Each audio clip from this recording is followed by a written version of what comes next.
Claude responded. "You're being ungrateful," my daughter-in-law said, and before I could even answer her, my son picked up the ceramic gravy boat off the table and hurled it at. "You're being ungrateful," my daughter-in-law said, and before I could even answer her, my son picked up the ceramic gravy boat off the table and hurled it at my chest. It didn't shatter, but it hit hard enough to knock the wind out of me and send hot gravy splattering across my shirt and down onto the hardwood floor. And for a second, the whole dining room just froze. And here's the part none of them understood in that moment. I didn't yell. I didn't even flinch much. I just sat there for a beat, looked down at the mess on my shirt, and then I smiled. I stood up slowly, walked to the hall closet, put on my coat, and drove myself straight to urgent care. Because what none of them knew, sitting there in shock at my own Thanksgiving table, was that I had been quietly preparing for this exact moment for almost 4 months. My name is Walter Higgins. I'm 71 years old. I spent 34 years as a union electrician in Columbus, Ohio, and then another decade after that doing inspection work until my knees finally told me to stop. This is the story of the Thanksgiving that changed everything between me and my son, and honestly, looking back now, I think it needed to happen exactly the way it did. I live alone in a four-bedroom house out on Larchwood Drive. The same house my wife Doreen and I bought back in 1987 when our son Kyle was barely out of diapers. Doreen passed almost 6 years ago now, ovarian cancer, and I won't pretend the house hasn't felt too big and too quiet since then. Kyle is 38, married to a woman named Brittany for going on 7 years, and they've got two little ones, a boy named Mason, who just turned 8, and a girl named Harper, who's 5. The two bedrooms upstairs that used to be Kyle's and his sister Angela's when they were growing up have mostly just sat there since the kids got old enough that they don't need naps anymore when they visit, gathering dust except when Mason and Harper stay over on a Friday night here and there. I never thought twice about those empty rooms until about 4 months before this last Thanksgiving, when I started noticing little things. Little comments. The kind you brush off the first time and then start collecting in your head after the third or fourth time you hear them. Brittany's parents, Doug and Carol Renner, had run a small hardware store out near Grove City for almost 20 years before a big box store opened up the road and put them under within about 18 months. They lost the business. Then, not long after that, they lost their house too, and they'd been renting a cramped little apartment above a laundromat ever since. The kind of place where you can hear the dryers running through the floor at midnight. I felt for them. I really did. Doug had built that business with his own two hands, and watching something like that get pulled out from under you at almost 65 years old, that's a hard thing to watch happen to anybody. But underneath that sympathy, something else had started growing too, a kind of quiet suspicion. And it kept getting a little louder every single time Brittany walked through my house looking at the rooms upstairs like she was already picturing someone else's furniture in them. About 3 months before Thanksgiving, I sat down with my attorney, a sharp, no nonsense woman named Renee Castellano, who had handled my estate paperwork after Doreen passed, and I told her what I'd been noticing. She didn't tell me I was overreacting or being an old paranoid fool. She told me to keep my eyes open, get everything documented, get everything protected the right way on paper, and to call her the second anything crossed a real line. We even gave it a name, half joking about it at the time, called it Step 1, just in case it ever actually came to that. I laughed about it when she said it. I had no idea how soon I'd actually need it. 3 weeks before Thanksgiving, Kyle called me on a Wednesday night while I had the ball game on low in the background. He had that particular tone in his voice, a little too upbeat, the same tone he used to use as a teenager right before he asked me to co-sign something. "Dad," he said, "we were thinking, since everybody's off for the holiday anyway, maybe Doug and Carol could come too this year, so you two could really get to know each other better." I told him that sounded just fine, and at the time, it genuinely did. I'd met Doug and Carol a handful of times at birthdays and the odd cookout, always polite, always pleasant enough, nothing that gave me pause on its own. There wasn't any real reason to say no to a bigger table for the holiday. What I didn't know then was that Kyle and Brittany had already talked it through the night before, deciding that Thanksgiving, with everybody gathered and the kids running around and the whole warm family atmosphere of it, would be the perfect moment to bring up the empty bedrooms. Figuring a full house and a turkey on the table would make it a whole lot harder for me to say no. I found all that out much later. At the time, I was just a lonely old man, happy his grandkids were coming over, spending the better part of the week before the holiday cleaning the gutters, buying a turkey twice the size I needed, and pulling the extra leaf out for the dining room table so everybody would fit. I even brought down Doreen's good china from the hutch, the set she only ever used for holidays, Because 30 some years of marriage leaves habits behind that don't just disappear once the other person's gone. I wanted that Thursday to feel normal, warm, the way Thanksgiving used to feel when Doreen was still around and the house was loud with grandkids underfoot. I had no idea that by the time the pies were supposed to come out, I'd be standing in my own kitchen with gravy soaking through my shirt instead. Thanksgiving morning came in cold and clear, one of those late November days in Ohio where the sky is that hard, bright blue, and you can see your breath the second you step outside. Kyle, Brittany, and the kids showed up first around 11, and Doug and Carol pulled in about 20 minutes after that in an older sedan that Brittany mentioned, a little too loudly while carrying in a casserole dish. Was borrowed from a neighbor since their own car had needed to be sold off a few months back to cover rent. The kids tore off into the backyard to toss a football around, and for a while there, it really did feel like a normal holiday. Carol admired Doreen's china and asked me kind, genuine questions about my years doing electrical work. Doug talked my ear off about the Buckeyes game from the weekend before. And I remember actually thinking, this isn't bad at all. Maybe I'd been reading too much into a few offhand comments. Dinner got going around 2 in the afternoon.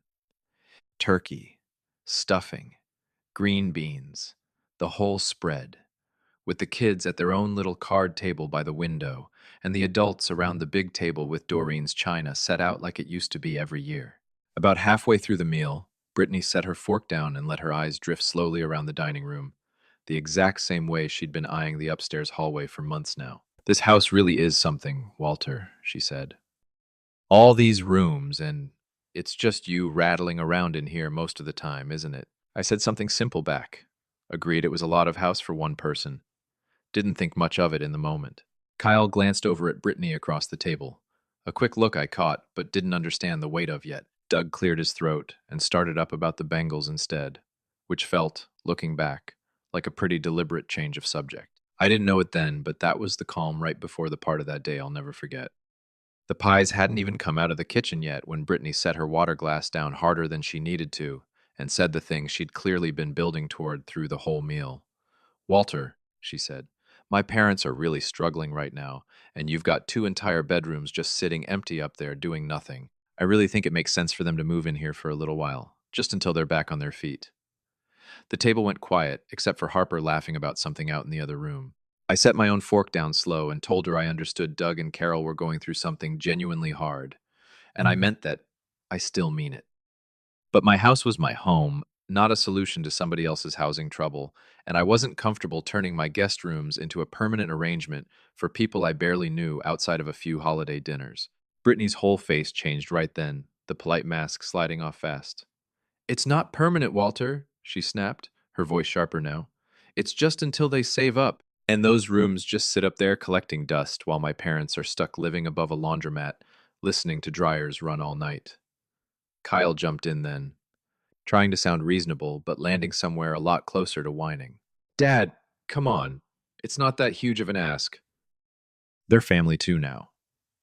I looked at my son, at the man I raised, and I told him as level as I could manage that this was still my decision about my own home. And the answer, right now, was no. Doug and Carol sat there looking mortified, Carol staring hard at her plate, Doug shifting in his seat like he'd rather be anywhere else on earth. I don't believe for a second they'd asked for any of this to blow up at my table, and looking back now, I still believe that. But Brittany wasn't finished, and neither was my son, and the temperature in that dining room was about to climb a lot faster than I ever expected. Kyle stood up so fast his chair scraped hard against the floor. You're being ungrateful, he said, loud enough that I heard the kids go quiet out in the living room. This whole house, just for you, and you can't even help family who actually need it. I told him to keep his voice down, that there were children in the house, but he kept right on going, saying I'd always been this way, always thinking of myself first, always making everything harder than it needed to be. Brittany chimed in right behind him, her voice climbing along with his. You've got empty bedrooms, Walter, she said, nearly shouting now. Just sitting there doing absolutely nothing while my parents are suffering, and you won't even think about it for 1 second. I stayed in my seat. I stayed calm, because 34 years running a crew of electricians, half of them hot-headed 20-somethings, teaches you that raising your own voice back never once fixed anything. I told them both, even and steady, that this conversation was finished, that my home wasn't up for negotiation at my own dinner table, and that if Doug and Carol needed help, we could talk about other options that didn't involve them moving into my house. That's when Kyle reached over, grabbed the gravy boat sitting near his own plate, and threw it. It caught me square in the chest, hot gravy soaking through my shirt instantly, the ceramic itself thudding hard enough against my ribs that I felt it in my back teeth. The room went dead silent, except for Harper's small voice from the other room asking what that noise was. For a few full seconds, nobody at that table moved a muscle. Kyle's arm was still half extended from the throw, his face gone white as he stared at the gravy soaking into my shirt and dripping onto Doreen's good tablecloth. Brittany had both hands pressed over her mouth. Doug and Carol had both pushed their chairs back from the table, Carol already half out of her seat, like she meant to come help me, though she didn't quite know how. I looked down at the mess on my shirt, felt the warmth of it starting to cool against my skin, and then I did something that confused every single person sitting at that table. I smiled. Not a big smile, not some dramatic thing, just small and calm. Because right then, sitting there with gravy soaked into my good shirt at my own Thanksgiving table, I understood with total clarity that everything I'd quietly put in place over the last 3 months had just become necessary, and I didn't have to wonder anymore whether I'd been overreacting to anything. Dad, Kyle said, his voice cracking wide open. Are you okay?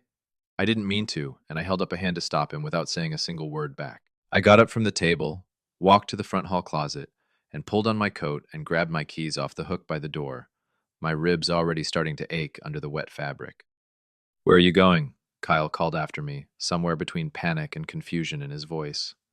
I told him I was heading to urgent care, and that he should stay and take care of his family and his guests. I didn't raise my voice. I didn't point a single finger at anybody out loud. I just walked out my own front door with gravy soaked clean through my shirt and got into my truck in the driveway while my son stood frozen in the doorway behind me, still not fully understanding what he'd just set into motion. The drive to the urgent care clinic over on Broad Street took about 9 minutes, and I remember every single one of them clear as day. My ribs ached with every breath, sharper than I expected for something that hadn't even broken skin, and I drove careful and steady the whole way, the kind of calm that honestly surprised even me, given everything. At a red light near the old fairgrounds, I pulled my phone out with my free hand and typed a short message to Renee, my attorney, the one who'd been getting ready for this moment right alongside me without either one of us knowing exactly when it might land. The message was 5 words. Step 1 is done, Renee. I want to explain what that actually meant, because it wasn't some big dramatic code out of a movie. It was simple, and it was practical.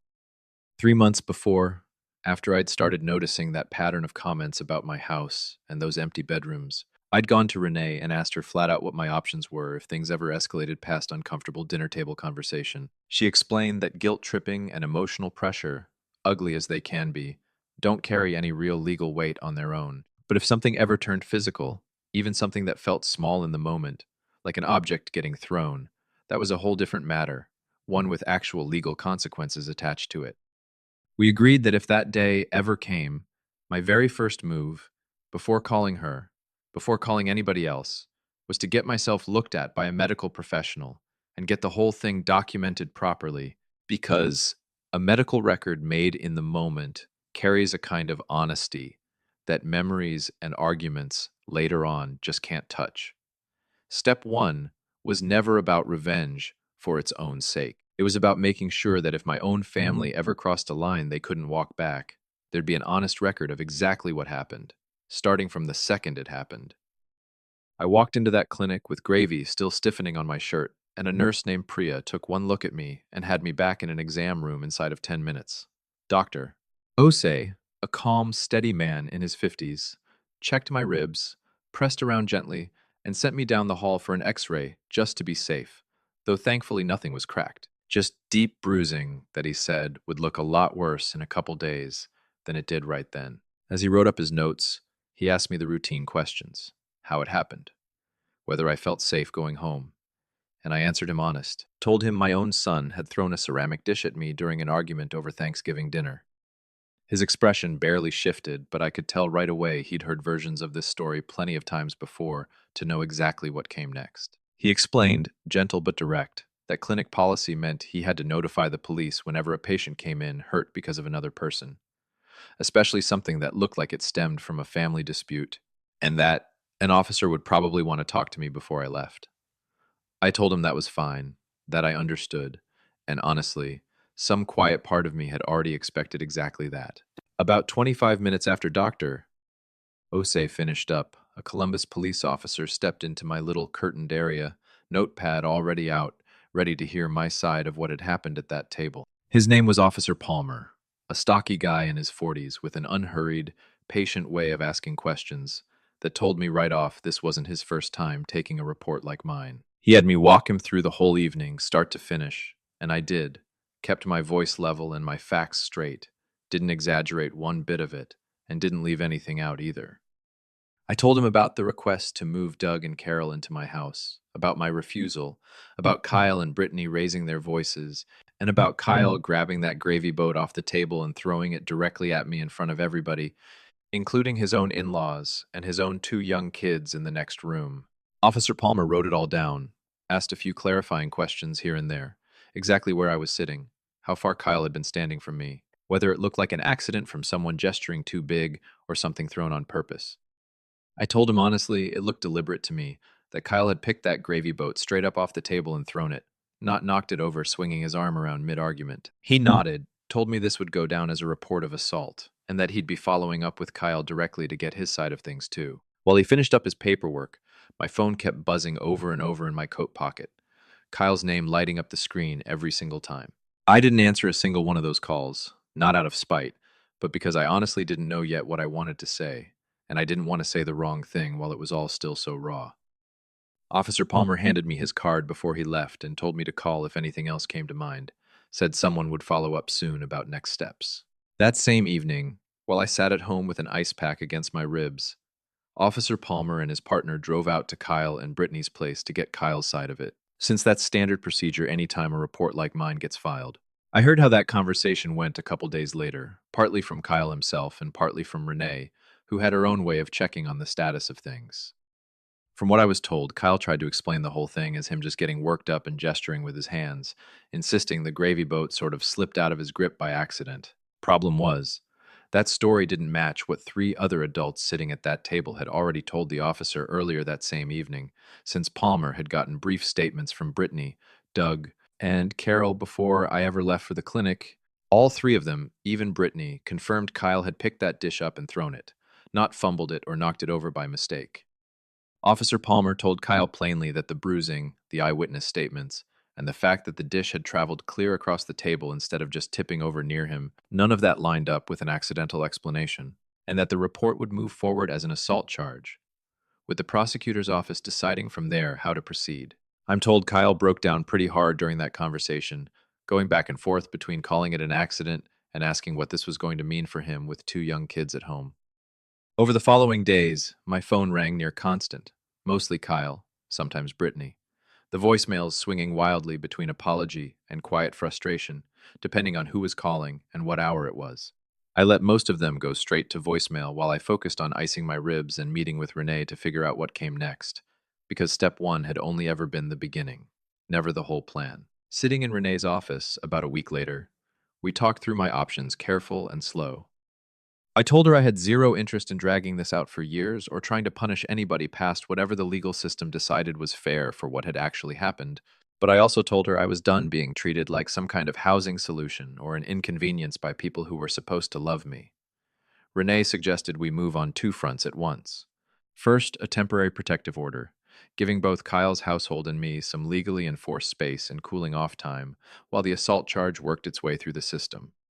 Second, and this mattered more to me personally, restructuring my estate so my house and my savings would go directly into a trust for Mason and Harper's future, administered by Renee herself rather than by Kyle or Brittany, with me keeping full control and use of everything while I was still alive to use it. This was never about cutting my grandkids out or punishing them for what their parents did. It was about making dead certain that nobody could ever again treat my home or my safety or my finances like something up for grabs at a dinner table through guilt and pressure instead of basic respect. Renee filed the paperwork within the week, and for the first time in months, I felt like I was steering my own life again instead of just reacting to whatever came at me next. About 2 weeks after Thanksgiving, against Renee's advice, and honestly against my own better judgment too, I let Kyle and Brittany come by the house to talk things through in person. The bruising along my ribs had mostly faded to a dull yellow-green by then, and Dr. Osei had told me it'd clear up completely within another couple weeks. Kyle looked like he hadn't slept a full night since it happened, and Brittany looked worse, the two of them sitting stiff on my couch while I sat across from them in Doreen's old recliner. Kyle apologized first, his voice shaking, said he never meant to actually hurt me, that he'd just been so wound up watching Brittany's parents struggle month after month that it all came out sideways at the worst possible second. I told him I believed he regretted it now, but regret didn't undo what happened, and throwing something at another person, hard enough to leave bruising like that, was never an acceptable way to handle a disagreement, no matter how frustrated he felt in the moment. Brittany tried to jump in, asking if there was any way I could talk to the prosecutor's office and get the charge dropped, and I told her plainly that wasn't mine to control anymore, that the state was handling it now, and Kyle would need to face whatever the process decided was fair, same as anybody else would. I also told them both about the trust I'd set up for Mason and Harper, explained calm and clear that it wasn't punishment. It was simply me making sure my home and my money were protected going forward for my grandkids' sake, instead of sitting there as something to be fought over at family dinners. Kyle went quiet, a long moment, staring down at the floor, and I could see something shifting behind his eyes, somewhere between shame and finally, actually understanding what his family had lost sight of over the past several months. Kyle's court date landed about 9 weeks later, and since it was his first offense with no record behind him, the prosecutor's office offered him a plea deal instead of taking it all the way to trial. He pleaded guilty to a lesser assault charge, and the judge handed down 80 hours of community service, a fine, and 6 months of mandatory anger management classes, along with the protective order Renee had already put in place, staying active for that same stretch of time. It wasn't some big, dramatic courtroom scene, just a quiet, practical outcome that matched what had actually happened, an outcome I honestly felt was fair given everything. I didn't attend the hearing myself, spent that whole afternoon out in my workshop instead, since Renee told me my written statement to the court had already said everything that needed saying. Word got around the neighborhood the way it always does out on Larchwood Drive, and I was surprised how many folks reached out over the following weeks. My neighbor Frank from across the street brought over a casserole one evening just to check in on me. An old buddy from the union calling to make sure I was doing all right after hearing some version of it secondhand. Nobody made me feel foolish for what happened, and nobody once suggested I'd overreacted by calling the police or letting the courts handle it. And honestly, that meant more to me than I expected it would. Doug and Carol, through a local senior assistance program that Renee actually helped connect them with, found a small, affordable one-bedroom place near Grove City a few months later, something that actually fit their real budget without needing anybody else's guest bedrooms to make it work. Turned out there'd been a reasonable answer to their housing trouble all along, one that never had to involve guilt, or a thrown gravy boat, or my house at all. By early spring, things between Kyle and me had started, slow and careful, to find some kind of new normal. He reached out on his own more than once, without Brittany, asking if we could grab lunch, just the two of us. And during those lunches, he apologized again, this time without asking me to make anything go away or minimize what he'd done. He admitted he'd let Brittany's worry over her parents pull him somewhere he wasn't proud of, and that watching gravy soak through my shirt at my own table had been the moment the whole thing finally looked as ugly to him as it actually was. I told him I appreciated hearing that, and that I still loved him, but that trust between us would need rebuilding slow, the same way any broken trust does, through steady actions over time, not through one single conversation over sandwiches. Brittany and I spoke exactly once, right after the court proceedings wrapped up. A short, careful conversation where she thanked me, a little awkward about it, for not pushing the prosecutor towards something harsher than what Kyle ended up with. I told her, honestly, I hoped the counseling helped both of them, her and Kyle, and that maybe someday we could all sit at a table together again without anybody flinching, but that when that day came wasn't only up to me anymore, and some doors just take longer to open than others, especially the ones that got slammed shut that hard. I started seeing Mason and Harper again on a steady schedule, usually just Kyle bringing them by on Sunday afternoons. And little by little, those upstairs bedrooms filled back up with the sound of two kids building pillow forts and arguing over board games, exactly the way those rooms were always meant to be used in the first place. It's been almost a year now since that Thanksgiving, and my life looks different than it did back then. Quieter in some corners, fuller in others. The ache in my ribs has been gone a long while now, though I notice Kyle's eyes drift toward my chest sometimes when we're talking, like he's remembering something he'd rather not. The trust Renee set up for Mason and Harper is still standing, still fully under my say-so while I'm around to use it. And I've made my peace with the fact that protecting it was never cold or selfish. It was just responsible, the kind of thing Doreen would have wanted me to do for our grandkids, without a single ounce of guilt hanging off it. I put in a bigger vegetable patch out back this past spring, tomatoes and peppers mostly, the kind Doreen used to grow every summer without fail. And some Sunday afternoons, Harper helps me water it while Mason chases the neighbor's dog around the yard, hollering the whole time. Kyle and I are building something real again, slower than either one of us would probably like, but real, brick by brick, instead of just pretending everything's fine the way we used to. I never went looking for revenge that Thanksgiving. Not really. Not in the big dramatic sense people usually mean by that word. All I ever wanted was for my own home, my own safety, and my own choices to finally be respected by the people who were supposed to respect them the most of anybody. And I've come to believe that protecting yourself calm, honest, and legal, that's the only kind of revenge that actually holds up over time. If you stuck with me this far, I want to thank you, neighbor, for hearing my story all the way through. And if any part of it landed with you, drop me a comment and let me know where you're tuning in from tonight. Hit that like button, subscribe if you haven't already, because I promise you, there's more where this came from. Claude responded, "Peace in your own home isn't something you have to raise your voice to protect. Sometimes the calmest response is the strongest one. Peace in your own home isn't something you have to raise your voice to protect. Sometimes the calmest response is the strongest one. Love your family, help where you can, but never let guilt talk you out of your own boundaries. And when someone crosses that line, walking away quietly and doing things the right way can heal more than any shouting match ever could." A small note for you, friend. This story was written and imagined by AI purely for entertainment, though we hope the life lesson tucked inside it still felt real and worth carrying with you.